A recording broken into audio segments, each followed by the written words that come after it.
أحبتي الأكارم، سلام الله عليكم ورحمة منه وبركاته. إذا انقضى أجل عبد أو أمة وبقي من عمره 40 يوما فهو ميت في السماء وحي في الأرض. يأتيه ملك الموت فيقول العبد: من أنت وماذا تريد؟ فيقول ملك الموت: أمرني ربي بقبض روحك. فإذا سمع الشخص كلامه حول وجهه عنه وشخص ببصره، فيقول له ملك الموت: أما عرفتني؟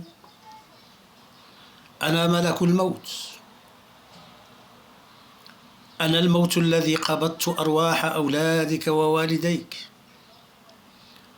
ومن سبقك من أقاربك وأحبابك، واليوم أقبض روحك حتى تنظر إلى أولادك وأقاربك. أنا الموت الذي أفنيت القرون الماضية إذ كانوا أكثر منك مالا وولدا وقوة وجاها وغنى وسلطانا، وأكثر منك تعميرا. فكيف رأيت الدنيا وحالها؟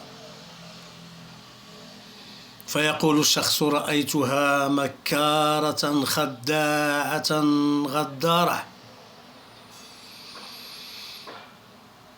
فيقول الشخص: رأيتها مكارة خداعة غدارة.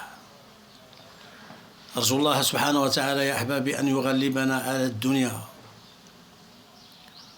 وعلى نفوسنا وعلى أهوائنا وعلى شياطين الإنس والجن، وأن يجعلنا وإياكم ممن ختم لهم بخاتمة الحسنى وزيادة.